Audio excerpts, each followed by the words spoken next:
বেশ কয়েকজন বন্ধু হোয়াটসঅ্যাপ করে প্রশ্ন করছেন যে ট্রেডিংয়ের জন্যে টিভি যে চ্যানেলগুলো আছে, বিভিন্ন নিউজ চ্যানেল বা সোশ্যাল মিডিয়ায় যে বিভিন্ন রকম হোয়াটসঅ্যাপে বা অন্যান্য জায়গায় বিভিন্ন রকম টিপস দেয়, এসব টিপস নেওয়া কতটা উপকারী। আমার ব্যক্তিগত মতামতে বলে কারোর থেকে কোনো রকম টিপস, কল পুট টিপস নেবেন না, বা কোন জিনিস আপনি ট্রেড করবেন, কোন স্টকে ট্রেড করবেন, কারো থেকে পরামর্শ নেবেন না। আপনি নিজে শিখে যান, এমন কোনো কঠিন ব্যাপার নয়। নিজে শিখে ফেলুন, নিজে করবেন।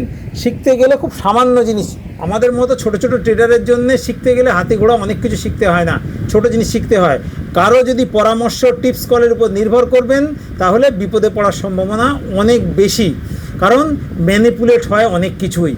সুতরাং আপনি শিখুন, সহজে শিখুন। ট্রেডিং শেখা খুব কঠিন ব্যাপার না। ট্রেডিংয়ের কিছু অল্প পার্ট আপনি যদি শেখেন এবং তার সঙ্গে যদি আপনার কাছে সঠিক স্ট্র্যাটেজি থাকে, ট্রেডিং আপনি সহজেই করতে পারবেন। সেটা ইন্টারডে ট্রেডিং হোক, অপশান ট্রেডিং হোক বা সুইং ট্রেডিং হোক। ট্রেডিং শিখুন, ট্রেডিং করুন, সুস্থ থাকুন, ভালো থাকুন। ধন্যবাদ।